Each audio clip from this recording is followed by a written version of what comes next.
Y entonces vamos a comenzar un curso muy especial, que es Evangelios Apócrifos. Es un tema que no es muy común que se dé, siempre vamos a los sinópticos o a Juan, los evangelios canónicos, y siempre nos queda esa duda de por qué no damos esto. Entonces, esas dudas generan más sospechas, ¿no? Las películas, algunas ciencia ficción, otras de suspenso, otras de fantasía, habla mucho de los evangelios apócrifos, y es necesario abordarlos.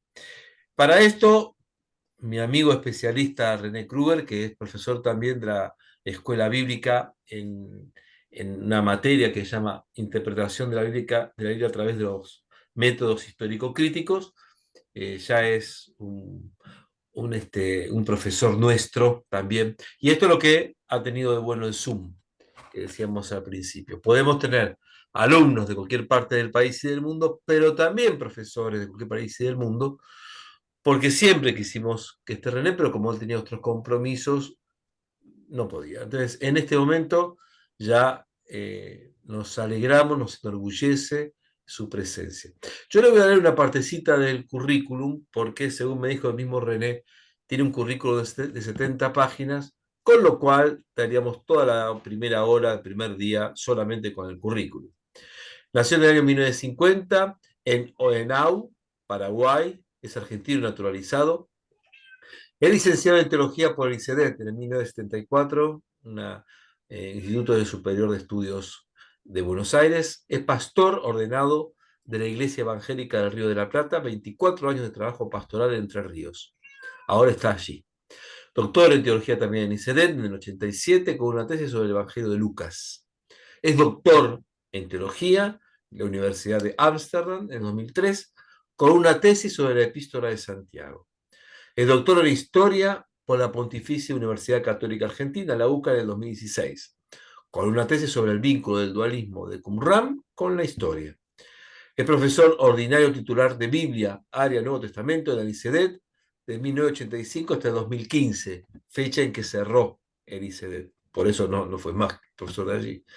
Es adjunto de la Facultad de Teología de la UCA entre 2010 y 2015 en el Departamento de Sagradas Escrituras. Rector del ICEDET de 1999 a 2007, director de la biblioteca del ICEDET de 2007 a 2011, coordinador del departamento de Biblia del ICEDET y director de maestría en Sagradas Escrituras entre 2011 a 2015, y jubilado desde agosto de 2015.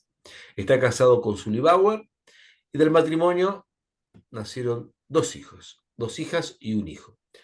Kruger reside con su esposa en Gualeguaychú, Entre Ríos, Argentina. Continúa trabajando como investigador, profesor, invitado, conferencista, autor y director de tesis de licenciatura, maestría y doctorado en diversas universidades y seminarios de América Latina y Europa.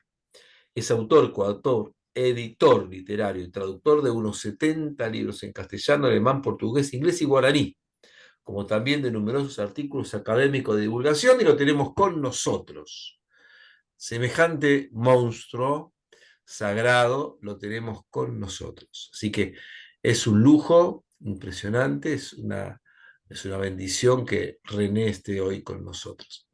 Y volvemos entonces al tema, los evangelios apócrifos. Y ya mismo, René, te damos la palabra y esperamos a sentirnos cerca tuyo con todo esto. Podés desmutearte, René, tenés que desmutearte.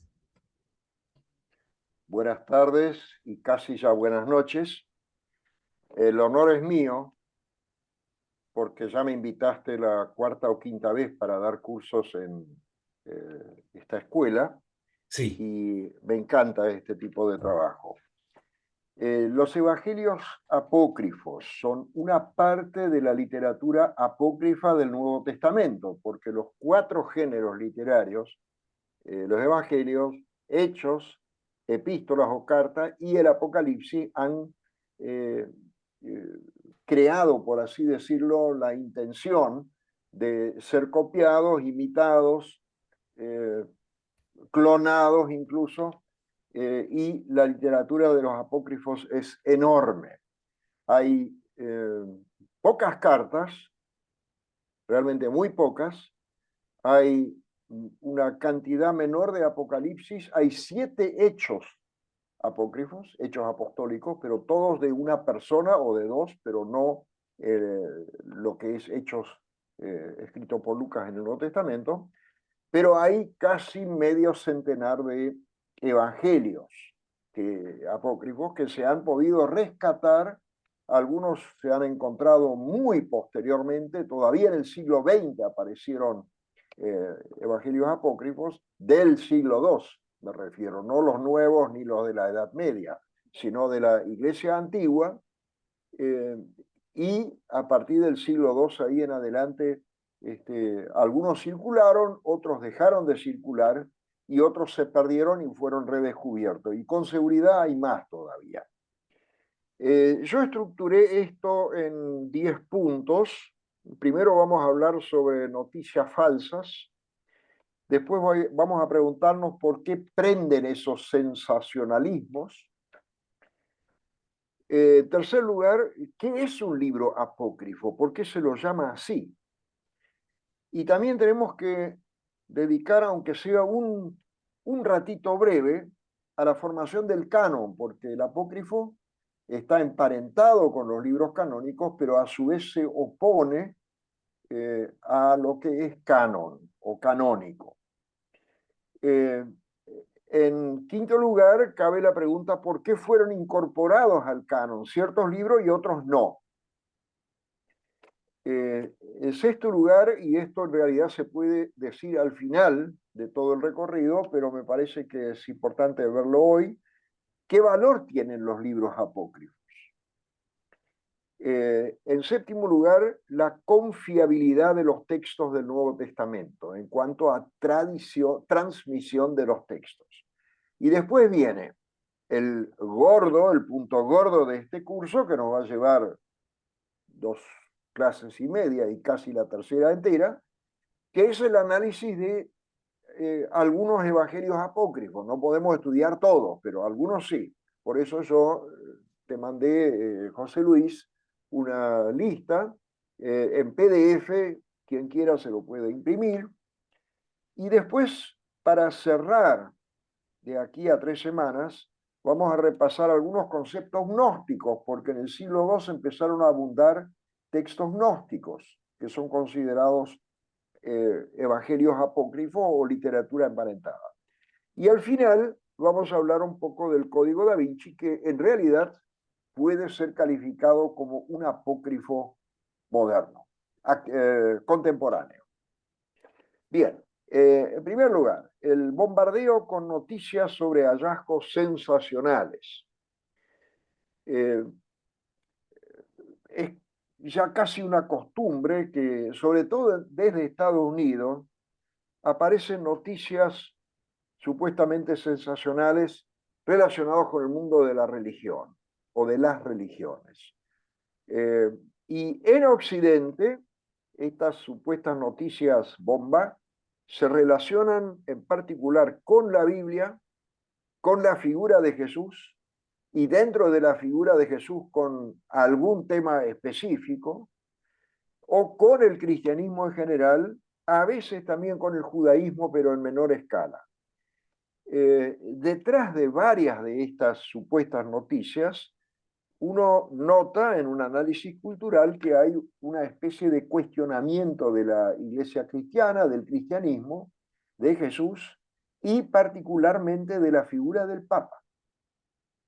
Esto brota en las sociedades altamente secularizadas europeas y también en Estados Unidos, donde si bien gran parte de la población es cristiana y muy decidida, hay un muy fuerte movimiento no laico, sino secularizado y secularizante.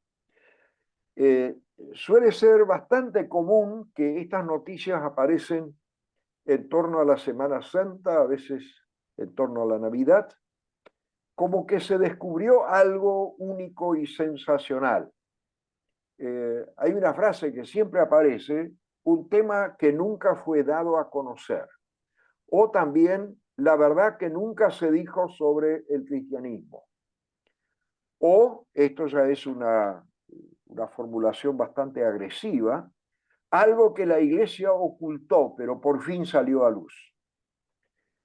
O también un nuevo descubrimiento que cambiará todo lo que nos enseñaron hasta el momento. Yo les podría dar docenas de ejemplos de este tipo de frases, y pasa un mes, pasan 2 meses, pasa un año o dos, y ya nadie habla y la historia sigue igual. Entonces, hay no solo una dosis de falsedad, sino también un hambre por ese tipo de noticias que dan de hablar, siembran dudas, provocan turbación, como pasó fundamentalmente con el Evangelio de Judas y sobre todo con el Código Da Vinci, y sobre todo producen buenos ingresos para aquellos que los divulgan. Y después se impone una cierta desilusión y la gente se cansa, deja de interesarse, ya sea porque algunas cosas eran demasiado infladas, espuma barata, digo yo, o simplemente porque se pierde el interés en estas cosas. Esto no solamente lo hacen con la religión, pero lo que nos interesa es precisamente el tema de la religión. También lo hacen con las pirámides de Egipto, con, no sé, cosas misteriosas de la isla de Pascua, etcétera, con algún esqueleto de un animal enorme que encontraron y que es mayor que el megaterio y los osos gigantescos o los mamuts, etcétera. A esta gente le interesa vender y venden, y con las supuestas sensaciones meten la mano en el bolsillo de la gente y le sacan el dinero. Y después eso se muere. ¿Y quién habla hoy todavía del papiro de la esposa de Jesús o del Código Da Vinci o de la Biblia de metal o del Evangelio de Judas? La mayoría de la gente ya ni lo conoce. Esta lista es muy larga, es imposible detallarla, pero muchas veces se agarra de algún texto que figura en las listas como apócrifo. Por eso es de interés analizar un poco culturalmente qué hay detrás de ese sensacionalismo, porque esto no le hace ningún bien al estudio. O sea, los apócrifos son y deben ser objetos de estudio y no de sensacionalismos baratos, porque eso los tergiversa. La pregunta es ¿por qué esto prende con tanta facilidad? ¿Por qué se vende tan brillantemente el contenido de esos espejitos de colores? Eh, Puede haber un montón de respuestas, algunas quizás se vinculan con el malestar en la cultura, esa es una formulación ya bastante vieja de un psicólogo, de un filósofo. Lo que sí se constata es que hay tendencias contrarias a las instituciones religiosas. También hay algo en la humanidad que es la avidez de novedades, el gusto por lo oculto, por lo esotérico. Esto también vende bien. También hay personas que buscan sinceramente lo trascendente y el misterio, y con sinceridad investigan y quieren saber más. Ahora, las reacciones masivas a esos productos que colocan en la opinión pública deben dar de pensar a las iglesias cristianas y llevarlas, por un lado, a su revisión de la manera como anuncian el Evangelio y de ser comunidad, y por otra, a no dejarse ilusionar por aquellos que vende bien o que logra un éxito muy impactante y entusiasma fácilmente. La línea divisoria que separa la recepción del misterio divino de una fantasía patológica es muy débil, es muy difusa incluso. Es fácil confundir verdad oculta con trascendencia o novedad absoluta con las buenas nuevas del mensaje evangélico, del Evangelio. Es fácil confundir un sentido profundo jamás sacado a luz porque lo reprimieron con el verdadero sentido de la vida revelada en la Biblia y transmitida por la enseñanza de la Iglesia. Apropiarse del Evangelio y del mensaje que se nos proclama exige un esfuerzo personal y una decisión personal y comunitaria, y es mucho más fácil creer a una noticia que no, en realidad no cambia absolutamente nada. Cuando después termina ese fuego artificial de las noticias sensacionalistas, todo continúa con una cierta normalidad, por lo menos hasta la próxima noticia colorinche. Pero así como el 1 de enero las calles amanecen llenas de cenizas, cartuchos vacíos, petardos fallados y sobre todo mucha basura, esas noticias suelen dejar un campo minado de dudas, sospecha y también desestabilización. Yo no sé si ustedes se acuerdan que después del Código Da Vinci, que fue el boom en cierto momento, cuánta gente fue a preguntarle a sus sacerdotes y a sus pastores qué hay de esto. ¿Qué hay de verdad de todo esto, lo que dice esa novela y la película también?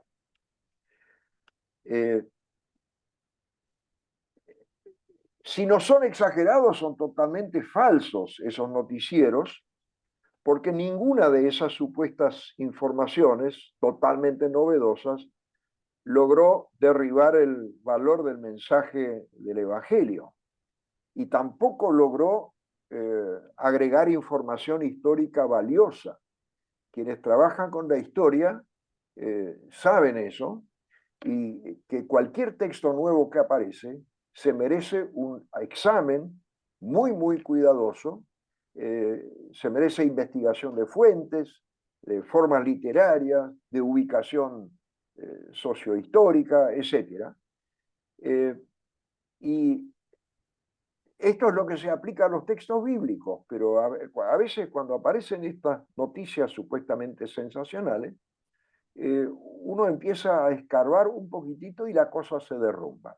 Eso pasó, en otro momento lo puedo mencionar un poco con más detalle, con ese famoso papiro de la esposa de Jesús, que es un fragmento muy chiquitito, tiene el formato de una tarjeta de crédito o del DNI, y es una falsificación.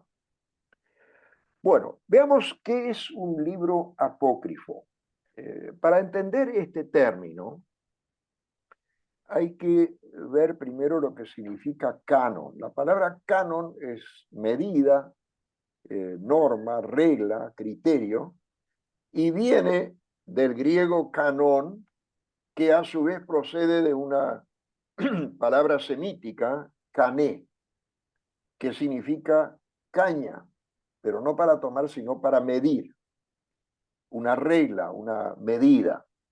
Y a principios del siglo III de la era cristiana, el término canon se aplicaba todavía no a la Biblia, sino a las doctrinas eh, que enseñaba la Iglesia, la doctrina de la Trinidad, la virginidad de la mamá de Jesús, etcétera, etcétera.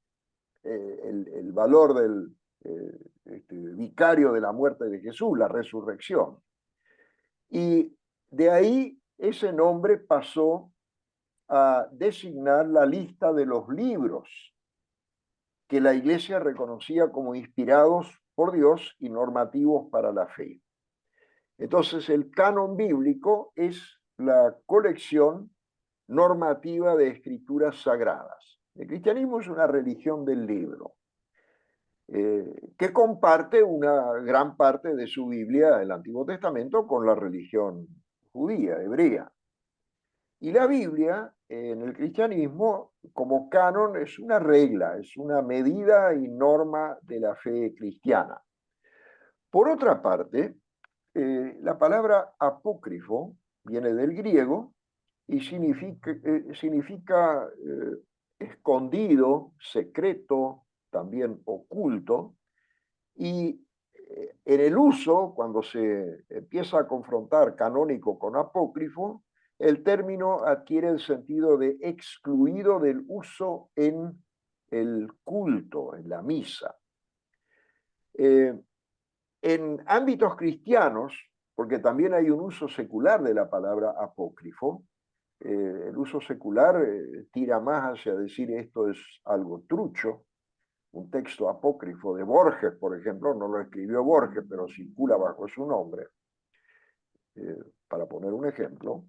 Ahí en ámbitos cristianos se conoce la designación libro apócrifo como aplicado a aquellos escritos que no pertenecen al canon, pero que de alguna manera están cerca del canon. Hay otros textos de la antigüedad que tienen otros nombres, por ejemplo, la literatura de los llamados padres apostólicos.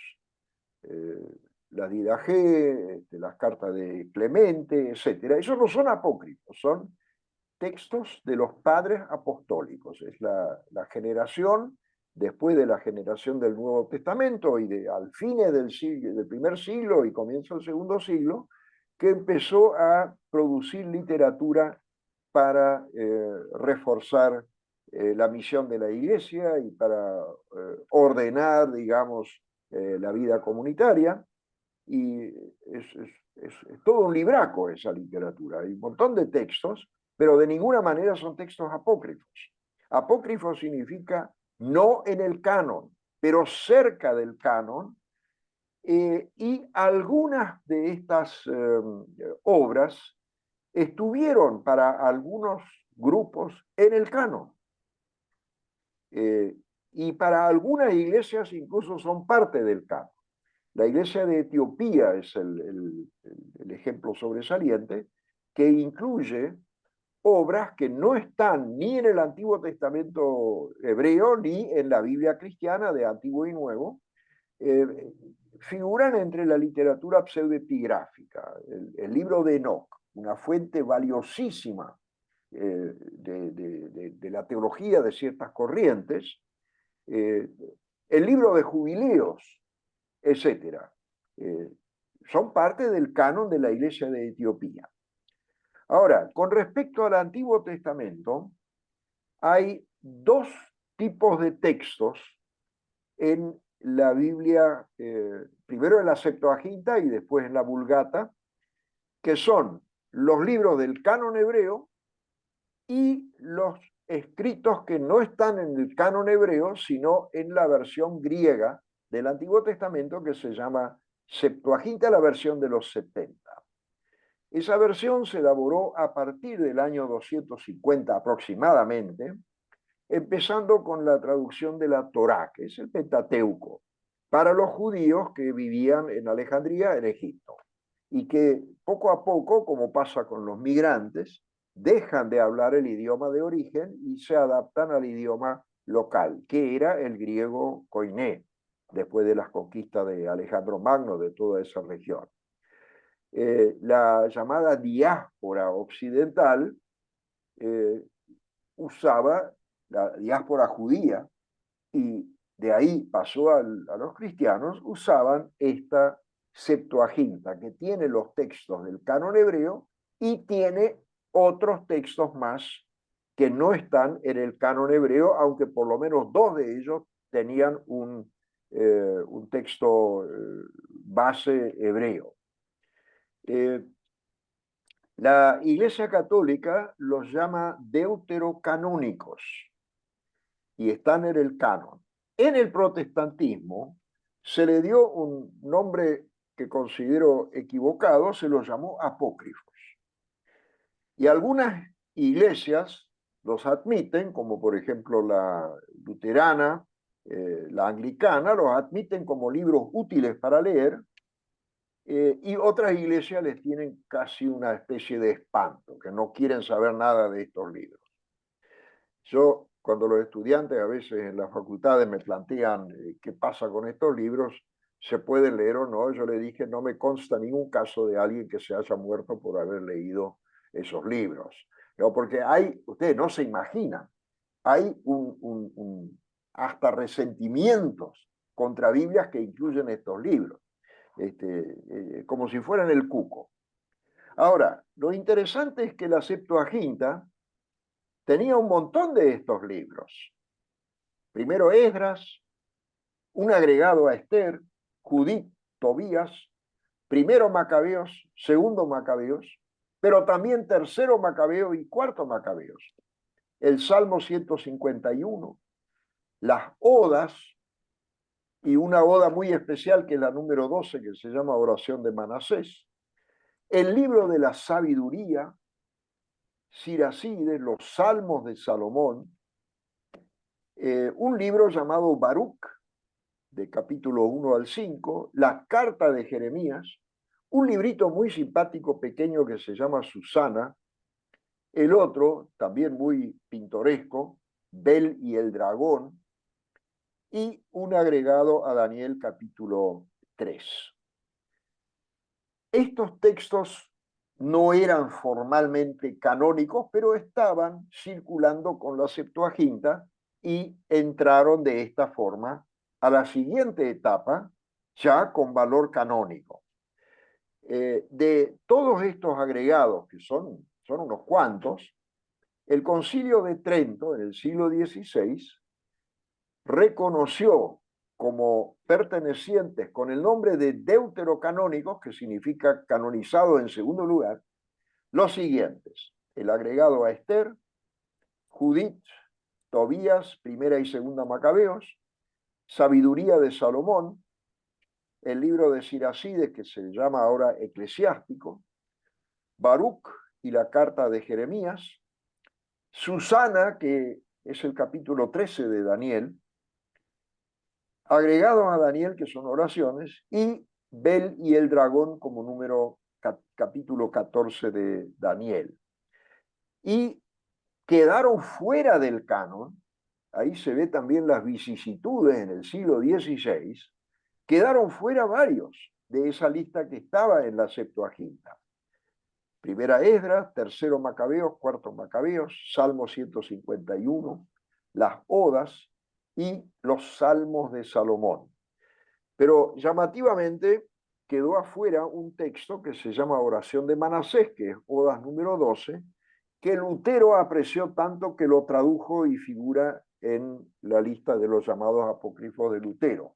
O sea, tenemos menos, pero tenemos más. Y después hay, aparte de esto, que está en el Antiguo Testamento, hay un enorme grupo de libros que no son parte de ningún canon, salvo el que mencioné del canon etiópico, y que en la terminología se los suele llamar pseudoepigráficos o también apócrifos. Y estos son libros que fueron publicados bajo el seudónimo de algún personaje importante del Antiguo Testamento. Por ejemplo, el testamento de Abraham, el testamento de tal profeta, el Apocalipsis de tal profeta, hasta el testamento de Adán, la asunción de Moisés. Fíjense qué interesante, ¿no? El martirio de Isaías, el conjunto de los libros de Enoc, el primer Enoc, que es etiópico, el segundo Enoc, que es griego, el tercer libro de Enoc, que es hebreo, pero no tiene nada que ver con los otros, es otra composición, los Salmos de Salomón, después hay Apocalipsis y hay testamentos. El mayor de ellos es un conjunto de los 12 patriarcas, pero después hay una serie de testamentos menores. Este enorme conjunto de literatura, ¿para qué sirve? ¿No? A veces la practicidad es útil, pero a veces es un poco, perdón la palabra, hincha, pero se la puede plantear también. Esto sirve para el estudio porque nos suministra datos interesantes sobre el pensamiento y la religiosidad del pueblo judío en la época entre los dos testamentos. Incluso el material legendario es importante, porque indica cómo sus autores interpretaban su época y el mundo. Y ahí pegamos entonces un salto a los apócrifos del Nuevo Testamento. ¿Para qué hay que estudiarlos? No para conocer más sobre la historia de Jesús o sobre la enseñanza cristiana representada en la dogmática, etcétera, sino porque tienen numerosos datos sobre el pensamiento de diferentes ramas dentro del cristianismo. En la antigüedad, la religiosidad no era uniforme, incluso todo el pensamiento gnóstico, es importantísimo conocerlo porque el gnosticismo estaba ahí siempre acechando a ver cómo entra a la iglesia, cómo se establece, etcétera.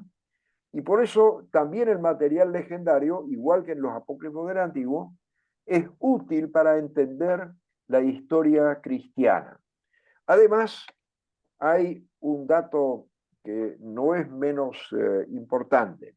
Varios de los apócrifos influyeron muchísimo sobre la piedad y el desarrollo de las creencias. Eso pasó con algunos que son del siglo II, pero también otros que son bastante posteriores. O sea, hay muchos datos en la piedad que no vienen de la Biblia, sino de algunos textos considerados evangelios apócrifos. Por ejemplo, los padres de la Virgen, el nombre de los padres de la Virgen María, Joaquín y Ana. Eso está en un texto apócrifo, no está en la Biblia. Y esto ha originado toda una corriente artística donde está Santa Ana, la Virgen María y el niño Jesús. Estas tres figuras, digamos, fundamentales en un cuadro. Esa es una imagen que en la Edad Media se pintó muchísimas veces. Esto nos lleva a la pregunta, ¿y cómo se formó el canon? Antes que eso incluso, ¿por qué fue necesario contar con un canon de textos sagrados? Mi respuesta es porque la revelación de Dios se da en la historia. Y la idea es la siguiente, lo que sucedió en determinados lugares y tiempos con determinadas personas y lo que se les comunicó debe ser transmitido fielmente por todos los tiempos a toda la humanidad y en todas las circunstancias. Esto solo se puede realizar de manera escrita, fijando por escrito los hechos, las palabras, los mensajes, las experiencias y su interpretación, se garantiza una transmisión a las demás generaciones. Y eso implica que hay un momento en el que el canon queda cerrado. Esto lo digo así porque cada tanto aparece la pregunta y no se puede agregar más nada al canon del Nuevo Testamento. Y lo preguntan en serio y hay que decirle a las personas que todas las religiones tienen cánones cerrados. El cristianismo no es la única religión del libro. Judaísmo, cristianismo, el hinduismo, con estos escritos sagrados, Vedas, el budismo, con sus escritos sagrados que se llaman Tripitaka, los tres canastos, el Islam con el Corán, todos estos tienen cánones cerrados. Lo que viene después es la interpretación, la aplicación. Eso debe existir, por supuesto. La investigación meticulosa, la apropiación de cada persona de su escrito sagrado, pero al canon ya no se le puede agregar más nada. Eso es la dinámica de cualquier religión que llega a un momento donde se para el crecimiento y ya solamente sigue la interpretación. O sea, y todo lo que es posterior a ese momento, que se dio en todas las religiones, debe medirse según ese metro original. Eso es una constatación que hace la fenomenología de la religión y eso no lo vamos a cambiar por más que queramos decir, bueno, pero hay otros libros de la humanidad que también merecerían estar en el canon. Además, ¿quién decide eso? Un académico sentado en su biblioteca, una comunidad cualquiera, una corriente, alguien que se le ocurre. Lo que sí, cada generación tiene que hacer su propio esfuerzo por comprender e interpretar esos testimonios de la revelación de Dios, pero agregarle textos al canon ya no se puede. La primera iglesia cristiana confesó a Jesús como el Cristo, el Mesías prometido por Dios, enviado por Dios, como el Señor, como Salvador, como Hijo de Dios nacido de la Virgen María. Y para demostrar que Jesús es realmente el Mesías, la primera iglesia, con sus autores, empleó con total naturalidad los textos sagrados de su religión de origen, que era el judaísmo. Es decir, la iglesia arrancó sobre la base de un canon básico, por ahí después les cambiaron 2, 3 cositas menores en el judaísmo, pero eso no importa, el canon en su estructura fundamental ya estaba listo, y estaba en uso en el pueblo de Israel. Los patriarcas, Moisés, los profetas, todos ellos habían experimentado la intervención de Dios en sus vidas y en la historia de su pueblo. También habían sentido el mandato de poner por escrito sus mensajes, es decir, el origen del Antiguo Testamento para la fe judía radica en Dios mismo. Y de manera similar hay que buscar los orígenes de los textos del Nuevo Testamento en Jesús mismo. Los testigos directos de su vida, su muerte, su resurrección, estaban autorizados a proclamar lo que habían visto, oído y recibido. Y la primera predicación anunciaba la pasión, muerte y resurrección de Jesucristo, invitaba a la fe en él y a una vida en la iglesia, de seguimiento de Jesús. Y para darle firmeza histórica a este anuncio, como para hacer valer las enseñanzas y obras de Cristo para la vida nueva de las personas creyentes, los apóstoles no solo anunciaban la resurrección de Jesús, sino que informaban también sobre las experiencias de su vida terrenal. Y ahí nacen los evangelios.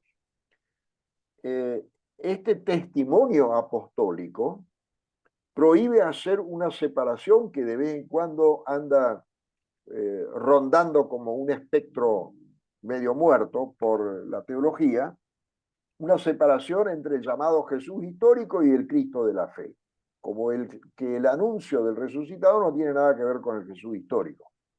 Eso es toda una corriente que ha existido y que en parte todavía existe.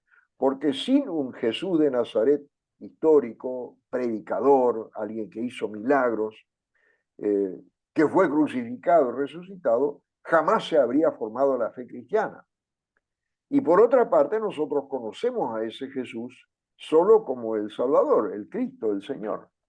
Los evangelios fueron escritos para anunciar a Jesucristo, dar firmeza a la fe y transmitir indicaciones concretas para la vida de seguimiento.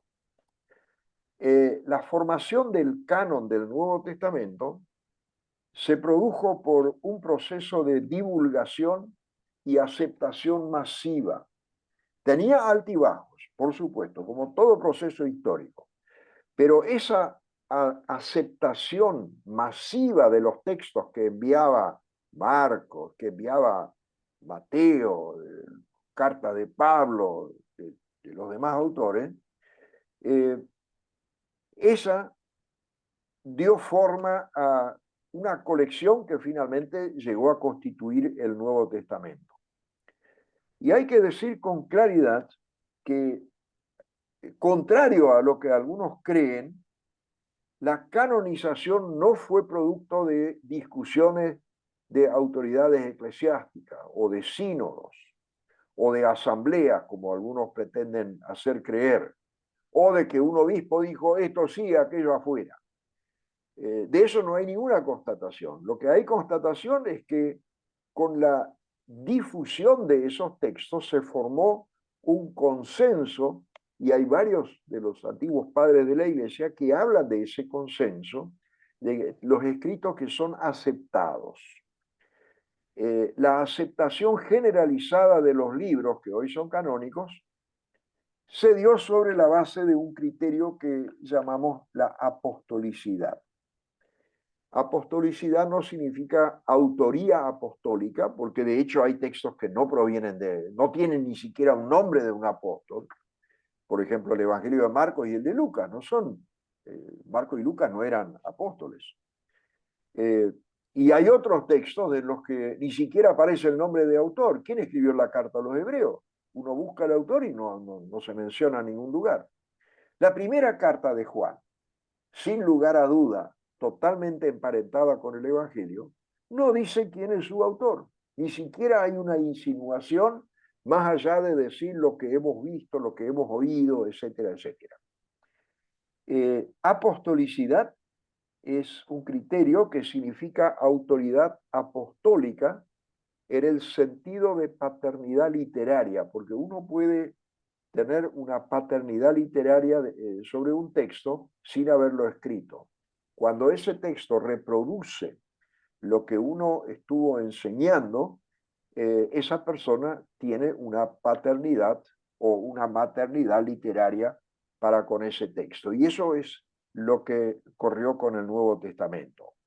Eh, los textos fueron recibidos cuando coincidían con la primera predicación apostólica. Los apóstoles salieron a hacer misión, tenían un montón de ayudantes, Bernabé, Juan Marcos, etc. Y, bueno, Lucas también. Y cuando las comunidades después recibían un texto,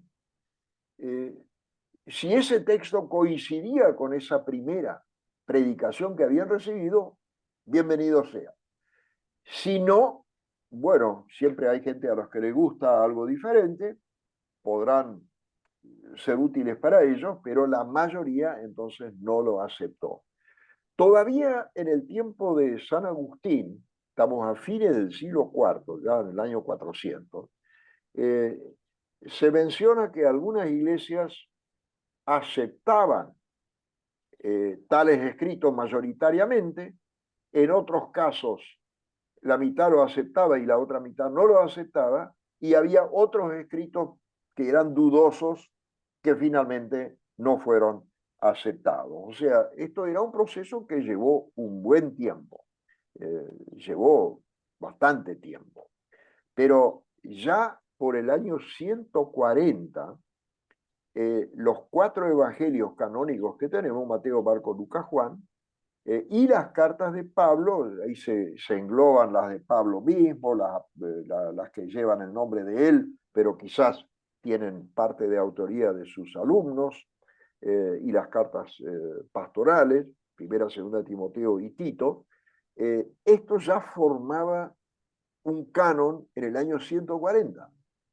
¿Y de dónde sabemos eso? Por los testimonios relacionados con un gnóstico, una especie de gnóstico llamado Marción, que hizo una selección de esos textos y quedó con el Evangelio de Lucas y con las cartas de Pablo, pero las limpió de lo que él consideraban influencias judías y se quedó con un canon totalmente reducido, lo cual presupone, por supuesto, que él se enfrentó o tuvo delante de sí un canon mucho más amplio. Los apóstoles habían recibido el mandato de proclamar el Evangelio directamente de Jesús.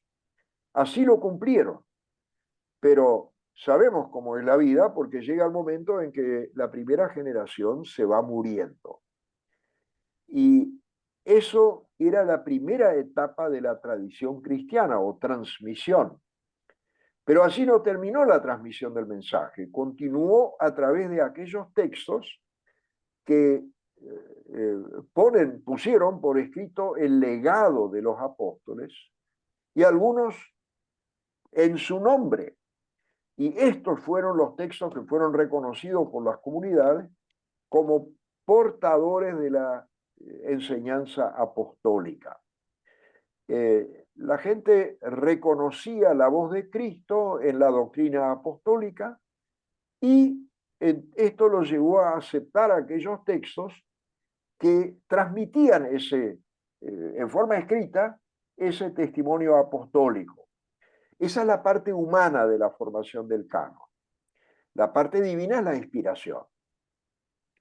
El mensaje adquirió entonces una forma permanente en los textos del Nuevo Testamento. Eso no significa que no haya también entre los apócrifos algunas palabras, alguna frase, alguna cosa que provenga de los apóstoles o de la tradición apostólica, pero en general esos textos son diferentes. El reconocimiento de ese carácter especial de esos textos no es obra de un obispo o de algunos obispos o directivos de la iglesia, es un acto de reconocimiento por parte de los miembros de la iglesia cristiana. Es decir, la iglesia no fabricó el canon, sino que lo recibió y lo sigue recibiendo bajo la dirección o la acción del Espíritu Santo. Lo que sí hace la iglesia es aceptar y declarar que esa escritura es canónica, es sagrada, es inspirada y tiene validez para sus fieles. O sea, el canon ayudó a crear y a mantener la iglesia. Eso no significa, reitero, que los otros textos destruyan la iglesia. No, eso no. Pero no son los textos fundantes. Pero son sumamente útiles para saber qué otras evoluciones hubo. Porque si no, uno se queda con una imagen, digamos, monolítica. La fijación del canon tiene varios significados para la Iglesia Universal. En primer lugar, las enseñanzas posteriores deben ser examinadas de acuerdo a la doctrina apostólica. En segundo lugar, la Biblia, en la que el Nuevo Testamento es la forma escrita de la tradición apostólica, es norma y regla para la fe y la vida cristiana. Si hoy viene alguien y dice, he tenido una gran revelación, bueno, contala. ¿Y cómo examinamos que eso es auténtico? Claro que puede ser auténtico, pero tenemos que tener algún metro para, para verificar eso. Porque si no, puede venir cualquiera, y con todo respeto lo digo, una persona que tiene un problema mental también tiene a veces eh, la opinión de que recibió una revelación y cuentan cualquier cosa. Yo en el trabajo pastoral me he encontrado con unas cuantas personas que decían, Dios me dijo esto. Y ¿por qué no? Puede ser. Pero ¿cómo medimos si eso es algo auténtico o es el producto de, no sé, de alguna, disculpen, alucinación? Que la psicología la puede explicar quizás, ¿no?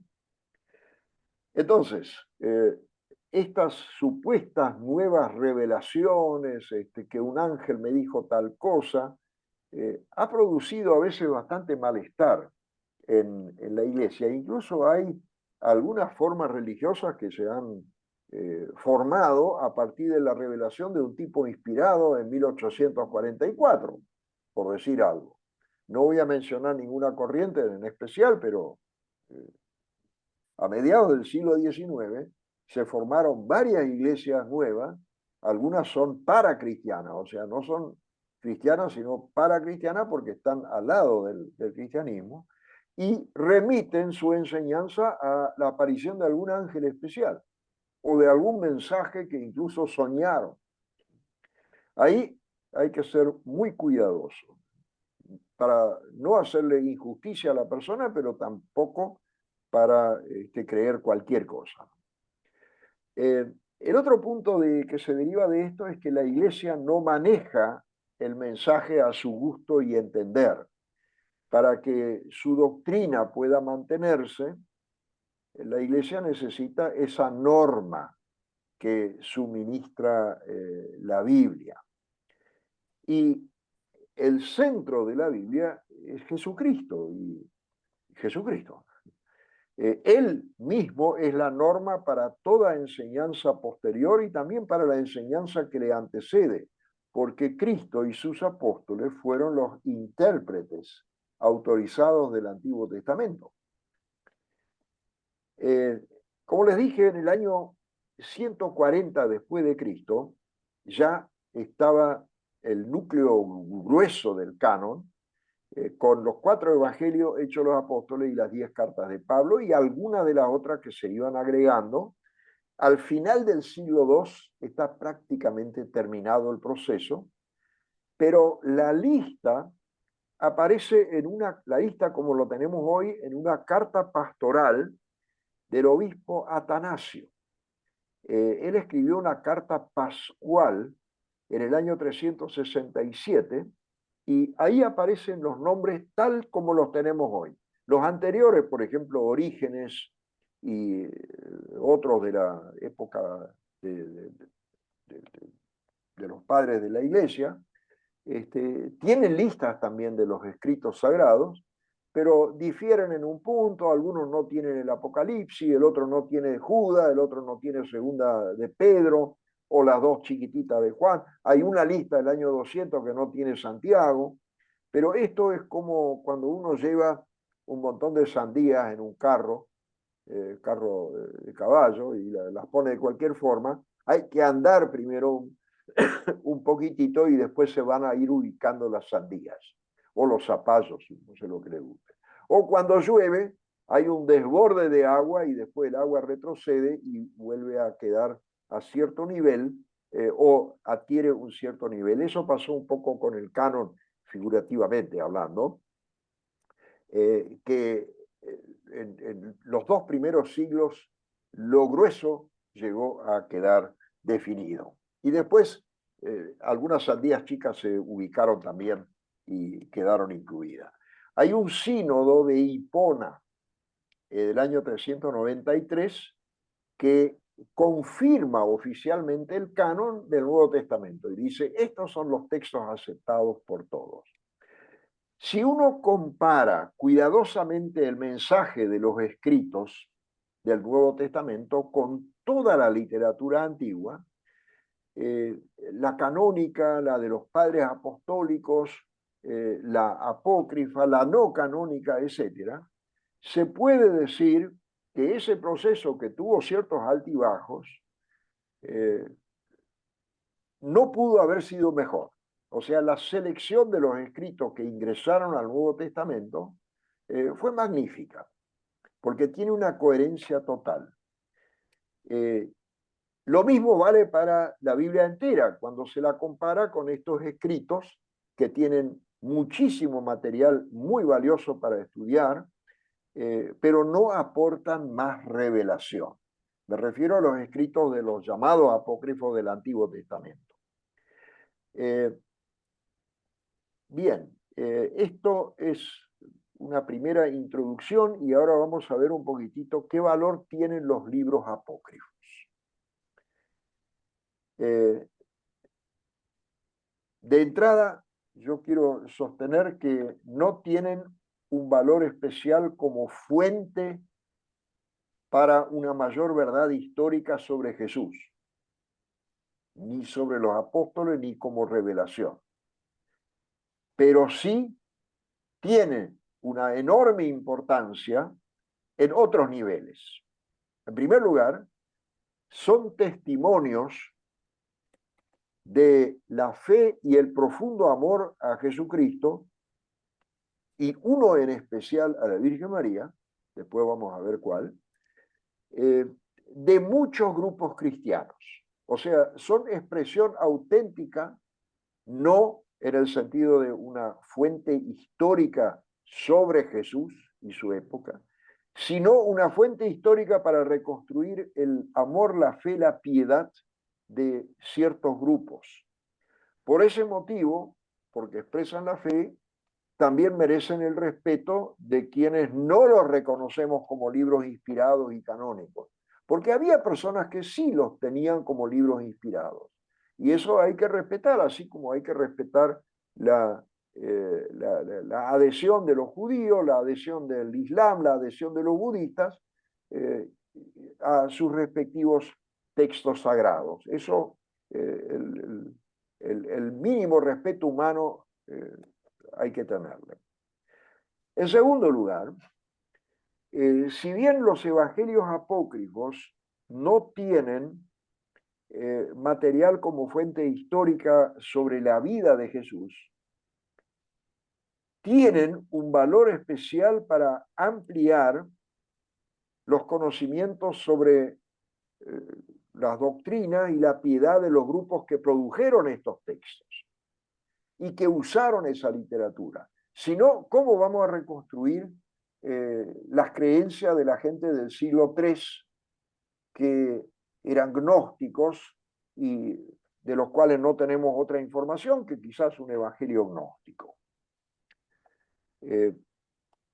Por ejemplo, muestran cómo algunos grupos querían darle más énfasis al poder de Jesús y presentaban entonces nuevos milagros. O querían darle un valor especial a alguna figura apostólica. Entonces crearon los hechos de Pablo y Tecla, los hechos de Pedro, etc.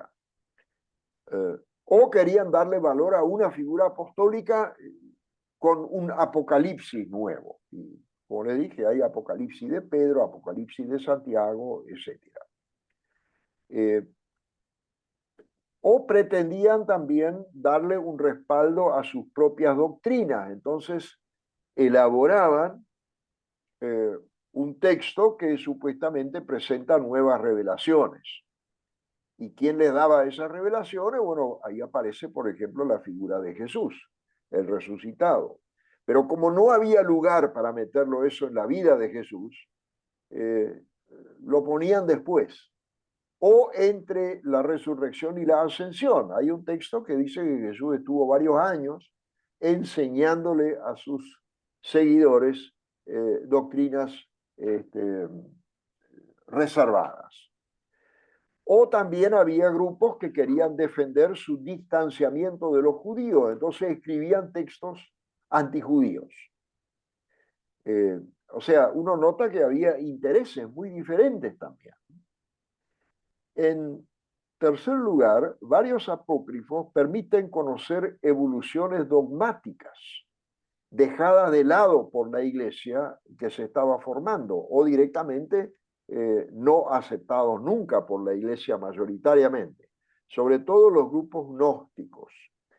En la iglesia antigua, pero ahí ya nos trasladamos al siglo IV, también había persecución de algunas corrientes.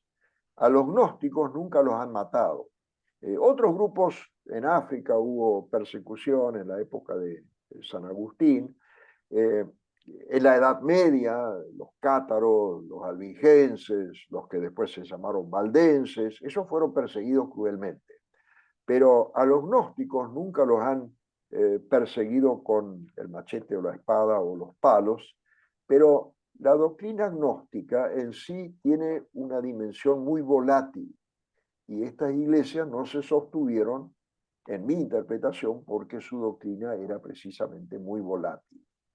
Es como que se centra en la propia persona del creyente y el creyente se repliega sobre sí mismo, sobre la iluminación que recibió, etcétera, y entonces ya no se necesita tampoco una comunidad. Entonces, con el tiempo se terminaron. También hay una evolución dogmática en la mariología, que es respaldada por un propio evangelio, el llamado protoevangelio de Santiago. Entonces, conocer estos textos ayuda a comprender esa evolución de la piedad mariana a lo largo de la Edad Media también, y con muchísima influencia en el arte. Además, los evangelios apócrifos tienen un valor por contraste, porque sirven para apreciar mejor la sencillez y profundidad de los evangelios del Nuevo Testamento. Entonces, es muy útil leerlos por todos estos argumentos que presenté. Y entonces, antes de pasar al tema de la confiabilidad de los textos del Nuevo Testamento, les quiero preguntar si ustedes tienen alguna cosa que quieran comentar, alguna pregunta, alguna duda que, que quieran plantear en este momento. Adelante, si alguien quiere decir algo, con mucho gusto. Yo te pediría, si podrías aclarar, porque se repitió mucho el tema de gnosticismo y gnósticos. Yo sé que es Sí, muy difícil hacer un resumen de eso porque es imposible, pero por ahí la palabra y el sentido sí, de la sí. terminología y la filosofía gnóstica, no muchos la puedan entender aquí. Si pudiera hacer Ajá. 2 minutos de aclaración de eso. Sí, la corriente gnóstica se desarrolla fuertemente en el siglo II, pero ya en el siglo I se habla de los pregnósticos y hay una serie de textos del Nuevo Testamento que se dirigen en contra de ciertas afirmaciones gnósticas. ¿De dónde viene esta palabra? Gnosis en griego koiné significa conocimiento. Para el gnóstico no era importante la salvación por la gracia de Dios, por la fe en la obra de Jesucristo, por nosotros, sino el conocimiento. Y los gnósticos afirmaban que ellos tienen una enseñanza eh, que le ayuda a las personas a descubrir su verdadero origen y a encaminarlos a la salvación por el conocimiento. ¿Cuál es el verdadero origen? El gnosticismo, que a su vez se divide en numerosísimas corrientes, afirma que el alma humana, eh, es un pequeño fragmento de una chispa divina, de emanación de Dios, pero presa en un cuerpo material. Ese cuerpo es mortal, ese cuerpo es materia, y la materia no es eterna, ese cuerpo se va a descomponer, no sirve, en resumidas cuentas, para la salvación. La única cosa que sirve es que la persona, su alma o su espíritu, algunos hablan de espíritu, otros de alma, eh, otros hablan de cuerpo, espíritu y alma, reconozca su verdadero origen en Dios y cultive ese proceso de ir desprendiéndose y de conocer, no, sí, ¿no? Y de encontrarse con otros de la misma familia agnóstica o de la creencia agnóstica. Y esto para la iglesia significó dos problemas para la iglesia mayoritaria. En primer lugar, un desconocimiento del cuerpo. El cuerpo es una creación buena de Dios. Despreciar lo material significa despreciar el cuerpo, la sexualidad, los hijos, el matrimonio, la comida, el trabajo, el prójimo, etc. Eso por una parte. Y por otra parte, el gnóstico no necesita una comunidad. Y la iglesia es una comunidad de personas creyentes y vive de esa comunidad. Uno sin comunidad es una brasa que se va enfriando y se va apagando. Y en tercer lugar, hacer para que mucha gente, que estoy seguro que lo haría con gusto, se pudiera ahí hay acercar y alguna además interferencia. superar a veces la distancia o las ocupaciones, porque, ¿Ustedes la como dice escuchan? Cardenal Ravage, Horacio, tenemos un que tenemos la carta. creo que viene de Horacio, ¿puede ser? No sé, no sé. Ahí se fue. Bueno, o sea, desprecio del cuerpo, que no es bíblico, desprecio de lo comunitario, pero amplio, porque el gnóstico tenía su comunidad pequeña, pero para nada amplia e inclusiva. Y en tercer lugar, en este concepto donde vale solamente el alma con su conocimiento y no vale el cuerpo, ya Juan en su primera carta ataca esto y dice, si no tienen amor al prójimo que nos necesita, es mentiroso todo esto. Estos supuestos iluminados decían, ¿qué me importa el prójimo que sufre? Bueno, el cristianismo y también el judaísmo son religiones éticas. Su base espiritual los lleva a actuar a favor del prójimo en necesidad, el prójimo débil. Entonces, cuerpo, comunidad y el prójimo son fundamentales en nuestra fe. Por eso la Iglesia no aceptó los pensamientos gnósticos. Y esto después se diluyó. Bueno, sobre esto vamos a hablar un poquitito más adelante todavía y les voy a dar también, voy a mandar algunos materiales sobre qué es lo que creían los gnósticos, pero lo central es esto. Bien. Muy bien, gracias René, como para poder aclarar algunas cosas, está muy bien. Sí. Si alguien también ahora quiere aprovechar para hacer una pregunta a René. Sí, la consulta es la siguiente, o sea, vos decís, es verdad que los evangelios apócrifos no tienen utilidad para la verdad, para la salvación, ¿no? Eso está claro. Sí. Sin embargo, no en el Evangelio, pero en la carta a los Hebreos creo que se cita un apócrifo del Antiguo Testamento, si mal no recuerdo. Eh, es decir, ¿hay alguna introducción Sí, o algo, sí. se utiliza en las tradiciones de alguna Sí, manera, digamos, y se lo sí. cita, ¿no? Sí, eso es en la carta de Judas, donde se citan no uno, sino muy posiblemente dos textos apócrifos del Antiguo Testamento. Pero se los cita como ilustración de algo, así como Pablo cita una vez también un autor griego. O sea, una cita de un autor no necesariamente implica que uno tenga que aceptar toda la escritura de ese autor y que eso sea necesario para la salvación. O sea, es cierto, en el Nuevo Testamento se citan dos textos de apócrifos, no de la llamada Septuaginta, que son deuterocanónicos, sino de apócrifos, de la literatura totalmente fuera, de los pseudoepigráficos. Es cierto eso, pero son citas ilustrativas simplemente para iluminar un pensamiento que está desarrollando Judas en esa carta. Muy bien. Gracias por la aclaración. Muy buena pregunta y la respuesta perfecta. Buenísimo, gente, muy bien. La pregunta fue muy bien. Bien. ¿Alguien más que nos pueda ayudar con algo para preguntarle a René o comentar de experiencia lo que ha pasado?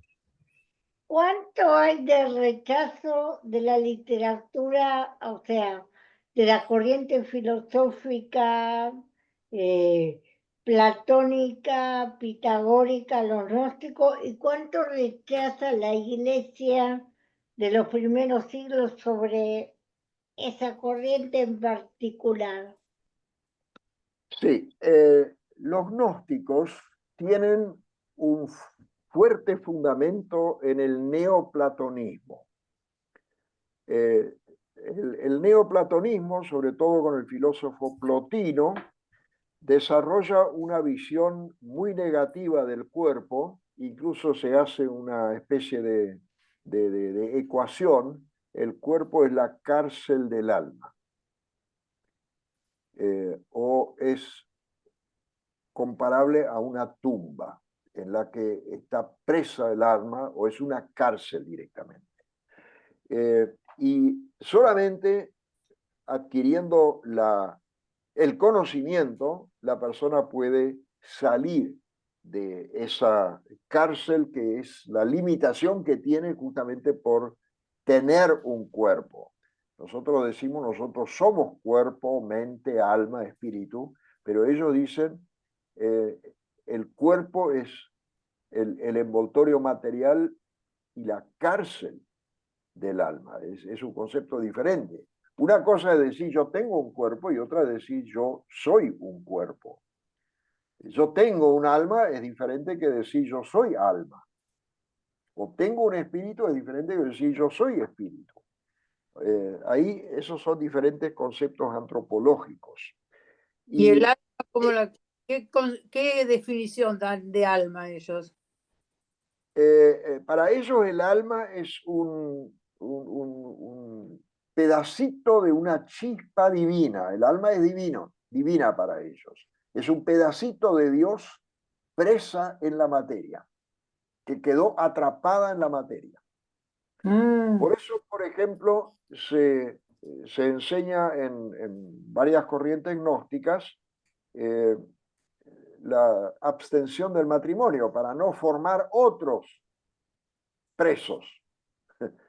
Ay, por Dios. Sí. Mejor no casarse. Esa frase está en el Nuevo Testamento. Estos que enseñan no casarse. Y no estamos hablando de un celibato de ministros religiosos, sino que había gnósticos que decían mejor no casarse porque con eso jugamos a favor del enemigo de Dios porque estamos creando nuevos cuerpos que van a ser nuevas cárceles para otros pedacitos de alma. Bueno, es su idea, ¿no? El neoplatonismo, sin embargo, se metió igual a la Iglesia y algunos de los pensamientos gnósticos perduran hasta hoy, porque a pesar de todo el peso de la enseñanza bíblica y de la enseñanza de lo valioso que es todo lo que ha creado Dios, hay pensamientos ascéticos en diversas corrientes cristianas, que consideran que una serie de aspectos de la vida son malos porque son materiales. Hay grupos cristianos que, por ejemplo, odian el deporte. Sí. Y los religiosos ahí les prohíben a su membresía jugar fútbol porque la pelota es la cabeza del diablo. Eso ustedes no lo van a creer, pero me lo han dicho directamente. No quiero decir dónde pero no fue en la provincia de Buenos Aires, fue lejos, pero fue en la Argentina. Y después los jóvenes se escapan los fines de semana y van a ver partido y vuelven a la casa y tienen que ir a confesarse. Claro, O sea, a eso llegan esos pensamientos, ¿no? Y no estamos hablando de una degeneración total o de sexo libre o lo que fuere, estamos hablando de una simple recreación que es mal vista porque es material. O sea que los gnósticos creían en un Jesús divino, pero no hombre. Creían en un Dios, por supuesto, absolutamente espiritual. Oh, perdón, Jesús. Sí. Creían en Jesús, pero divino, ¿o no? En cuanto a Jesús, sí, claro, Sí. claro. Nosotros vamos a leer al final de la clase, todavía del curso, todavía dos textos sobre una corriente gnóstica que se llamaba docetismo. Eso viene del verbo hebreo dokeo, que significa parecer. Entonces, ellos sostienen que lo que dice Juan, que el verbo llegó a ser carne, esto es imposible. El verbo tomó aparentemente forma de carne y después se encontraron con el tema de la crucifixión y esto no lo sabían cómo resolver. Pero uno le encontró la vuelta y dijo que Jesús hasta ese momento estaba todavía en ese cuerpo de Jesús de Nazaret, el Hijo de Dios, el Mesías, estaba en ese cuerpo, pero después se fue. Cuando Jesús cae y, ¿cómo se llama? Le cargan la cruz a José de Arimatea, que esa confusión aprovechó el Cristo y se fue. Entonces hubo un intercambio y el pobre José pagó el pato. Esa era la manera de arreglar su rechazo del concepto de la encarnación. Entonces todo lo que tiene que ver con materia, con cuerpo, con encarnación, etcétera, para ellos es solamente aparente. Y esa Y, en- corriente es el docetismo, y, del as- verbo doqueo. ¿Sí? y lo mismo, de esa manera hablan del nacimiento de Jesús. Ese nacimiento, sí, eso es algo aparente. Ellos le dan valor a la resurrección, pero no de un muerto, sino las Recuperación. apariciones de Jesús son del Cristo celestial. Ellos distinguen entre el Jesús de Nazaret, de carne, hecho de carne, y un Cristo que se metió ahí aparentemente. O sea, esa forma de pensar tiene tantas contradicciones internas que parece resolver un problema, que es precisamente la encarnación, pero se mete en otro. Entonces, la muerte de Cristo no tiene ninguna validez para ellos. Porque la muerte de un cuerpo que igual se va a morir, que no sirve para nada. Es un fenómeno muy curioso. Queriendo resolver un problema, se meten en otro y de ahí ya no tienen más salida, salvo con una figura grotesca. Sí, no hay no hay concepto de salvación, de hermandad, de nada. Y claro, ese es el problema precisamente. Si uno toma la primera carta de Juan con esa insistencia, Cristo venido en carne, etcétera, y uno dice, realmente esto le atacaron el núcleo de la fe. Esa Claro. primera epístola de Juan, uno la puede tomar como una elipse con dos focos. Cualquier foco que uno extrae, cae la figura entera. Un foco es la plena encarnación y el otro es el amor al prójimo. Si creo en la encarnación, amo al prójimo. Si no lo amo, entonces tampoco amo a Dios. Y tampoco creo en lo fundamental que es la encarnación de Cristo, su muerte por nosotros y su resurrección. El gnosticismo es interesante porque aparece cada tanto de vuelta. Aunque los neognósticos actualmente en realidad no son gnósticos al estilo del siglo II. Cuando veamos los evangelios gnósticos, algunas cosas vamos a ver, sobre todo en el evangelio de Tomás, ahí vamos a volver a este tema. Yo quería cerrar esta parte todavía con algo sobre, a ver un poquito, mover más. Hay alguien que está Sí, haciendo sí, una pregunta interesante. exacto. ¿Podés leerla? Porque a mí se me borró recién. Sí, quizás, dice Sandra, quizás estos pensamientos gnósticos tienen que ver hoy con las nuevas corrientes modernas que presentan al hombre como parte de la divinidad y es responsabilidad del hombre evolucionar en la espiritualidad para liberarse de este mundo y curiosamente no quieren tener hijos. Sí, Sí, lo que vos decías tal cual. Sí, sí. sí, lo que vos decías. Muy bien, gracias por ese aporte. José Luis, ¿esos aportes quedan registrados o hay que leerlos para que queden grabados? Porque son muy valiosos todos los aportes. Sí, sí, está en cuando En el guardamos video. el video Perfecto, queda. perfecto. Eh, Sí, es interesante esto. También toda esta divinización de la naturaleza, que no es algo gnóstico de la antigüedad, pero es algo que está dentro del sentir actual, habría que analizarlo si no tiene algunos resabios del gnosticismo. Quería entrar todavía en un punto especial. Es hasta las 1:30, José Luis, ¿no? sí, podemos llegar hasta la 1:30, perfecto. Sí, sí, sí. Sí, sí. Perfecto. No, Sí, así sí. dice tu cartel, tu afiche. Sí, sí, sí, sí, sí. Perfecto, sí, sí, sí, hasta la No, 1:30. porque antes era hasta las 15 o hasta las 20. No, pero vamos hasta la 1:30, por eso, sí, sí. Bueno, Vamos hasta ahí. gracias. Gracias. La próxima vez, 3 minutos más y cada vez, dentro de 10 años, estamos en 2 horas. Bueno, los textos del Nuevo Testamento, ¿son confiables o no? Porque al fin y al cabo son escritos de hace 2000 años, 1900 años. A eso hay que decir lo siguiente: cualquier persona que trabaja con textos de la antigüedad textos griegos, textos hebreos, textos arameos, textos latinos, y compara el año de origen de esos textos con la copia más antigua,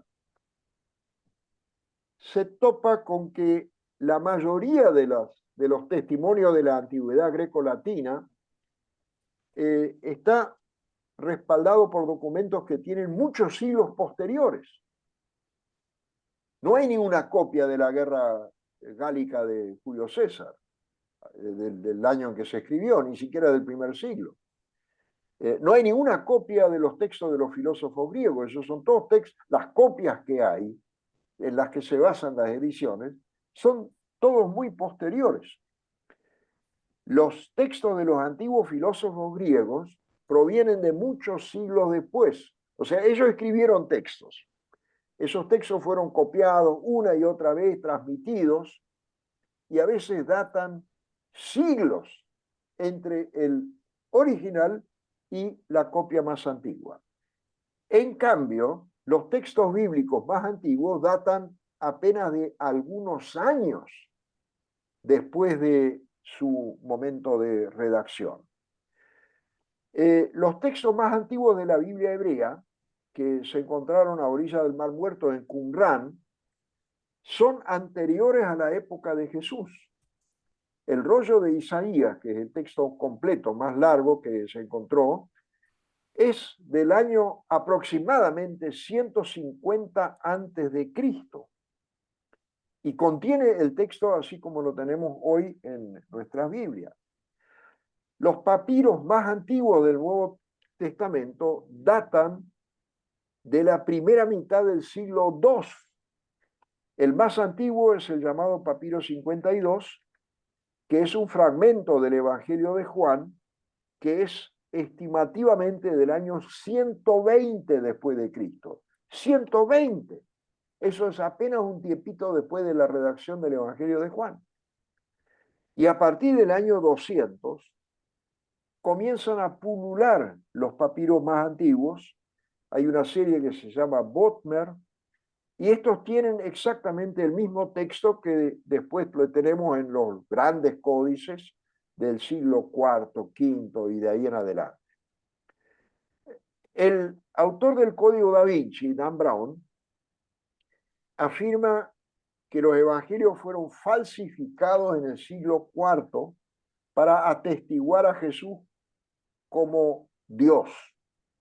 Y él dice que eso se hizo en el Concilio de Nicea en el año 325, donde por encargo de Constantino, que supuestamente necesitaba esa figura para sus fines políticos, hizo tachar cosas de los evangelios e hizo agregar otras. Hizo la selección de los 4.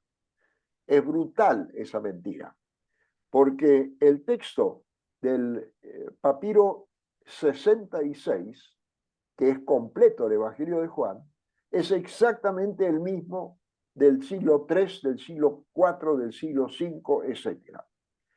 El Códice Vaticano, se llama así porque está en la Biblioteca del Vaticano, que es la primera Biblia completa, se copió entre el 125 y el 130 más o menos. El Códice Sinaítico, se llama así porque se encontró en un convento en el Sinaí, es quizás 10 o 15 años después, quizás del año 340 o algo así, y estos códices contienen exactamente el mismo texto de los papiros que arrancan en el siglo II.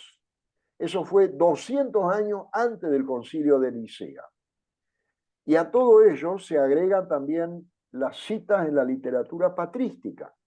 Esa literatura, los padres apostólicos, los padres apologistas y los de la patrística, comienza pocas décadas después de la redacción de los escritos del Nuevo Testamento. Con las citas que tienen los padres de la Iglesia, se pueden reconstruir todos los libros del Nuevo Testamento a excepción de 11 versículos. Hay 36.289 citas del Nuevo Testamento y arrancan todo en el siglo II. Y lo mismo tenemos para el Antiguo Testamento en el caso hebreo. O sea, la transmisión de los textos del Nuevo Testamento tiene una cadena ininterrumpida hasta pocos años después de la redacción de los escritos originales. En la literatura grecolatina la cosa es totalmente al revés.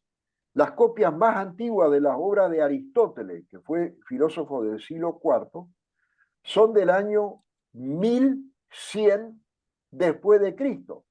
O sea, el texto que se nos da como de Aristóteles, más antiguo, fue copiado en el año a 1400 años de distancia. Ahí sí uno puede preguntar, ¿eso todavía es así? En la escuela, cuando aprendimos latín, nos hicieron leer de Belo Gálico, de Julio César del año 50 antes de Cristo. Y yo, muchos años después, me enteré que la copia más antigua de la Guerra Gálica, de Belo Gálico, de Julio César, data 900 años después. Vaya a saber cuántas veces la han cambiado para dejarlo mejor o peor parado. De las obras de Plinio el Joven, que escribió en el año 100 después de Cristo, a las copias más antiguas hay 750 años. Quién sabe cuánta manipulación se hizo. Seutonio escribió, un autor romano, escribió La vida de los Césares. Desde ese momento hasta las primeras copias hay 800 años. La Ilíada de Homero, si por ahí la vieron en algún momento, son 500 años más jóvenes que el texto original. Es decir, el que estudia autores antiguos, latinos y griegos, tiene que basarse en copias que distan entre 700 a 1400 años del original. Mientras que el que estudia el texto del Nuevo Testamento trabaja con copias que se produjeron apenas algunas décadas después de los originales. En síntesis, con eso terminaría, la transmisión de los textos bíblicos realmente fue excelente. Y la edición que se hace de esos textos es sumamente cuidadosa. Esta transmisión, precisamente porque le dieron tanto valor a esos textos, fue superior a la de todos los textos de la antigüedad grecolatina. Y a pesar de todo, se levantan siempre dudas, ¿será cierto? ¿No habrán cambiado los textos? Bueno, a veces uno se tiene que preguntar qué cuestiones ideológicas hay detrás de los cuestionamientos de los textos antiguos, en el caso de los bíblicos, o teológicos, no importa. Bien, con esa introducción, nosotros la próxima semana, Dios mediante, directamente vamos a entrar en los evangelios apócrifos. Y yo, si ustedes lo permiten, les quiero solicitar que lean el protoevangelio de Santiago, que es el evangelio que le dio sostén a la piedad mariana a lo largo de la Edad Media. Protoevangelio de Santiago. Hay una edición espectacular de la Biblioteca de Autores Cristianos que se llama Los Evangelios Apócrifos, de Santos Otero. Santos Otero. Este es un libraco bastante gordo. Yo en PDF, no sé si ya lo mandé, si está entre los otros o no, pero les puedo mandar una edición en PDF para que José Luis, por favor, lo reenvíe. Ahí están los principales textos. No están todos los que están en esta edición, porque este libro se viene publicando desde hace muchos años y cada tanto le agregan lo nuevo que se descubre y que se investiga. Bien, son las 7:30, maestro. Y 31. Y 31, así 31. que perfecto. Sí, sí. Yo puedo agregar un minutito más de una cosita. Todo lo que vos quieras. No, esto quiero decir, que a veces uno, con todo lo que vos estás diciendo, a veces uno considera que la Biblia fue hecha como de repente, por un solo carril. Ahora vamos a seguir la carta tal, el evangelio tal, Y no, hay todo un trasfondo cultural, un trasfondo histórico, un trasfondo popular que fue generando y gestando los escritos, que a veces uno se pierde en esa dimensión tan múltiple. Entonces, ver los evangelios apócrifos es ver también cómo las verdades o las ideas o las opiniones se difundían, salían o entraban y se mezclaban. Entonces me parece a mí que es bueno, es muy bueno ver ese pasaje de ida por todos lados, hasta que llega en un momento de decir, bueno, estos son los que van a quedar. Exacto. Eso yo lo dije hoy, que había altibajos también, porque había comunidades Claro, que no estaban de acuerdo con un escrito, otros con otro. claro, Y acuérdense, exactamente. el carro lleno de sandía, bueno, de alguna forma Sí, tiene que claro. evitarse. Esa es buenísima. Está buenísimo, está buenísimo. Bueno, Bueno, gente, muchas aquí gracias. René Muchas gracias me a ustedes. mandó unos archivos, así que yo ahora cuando mande el video, les voy a mandar todo esto a ustedes también un rato. Y te voy a Bueno, mandar el libro de Santos Otero, porque no sé si ya lo mandé, como estoy mandando Bueno, muchas cosas. Muy bien. Chao. Un muchísimas saludito. gracias. Hasta la Chao, semana que viene. gracias. Muy Gracias, interesante. Gracias, gente. profesor. Hasta luego. Muchísimas Chao. Que estén gracias. muy bien. hasta luego. Gracias, gracias. Chao. Hasta Gracias. luego.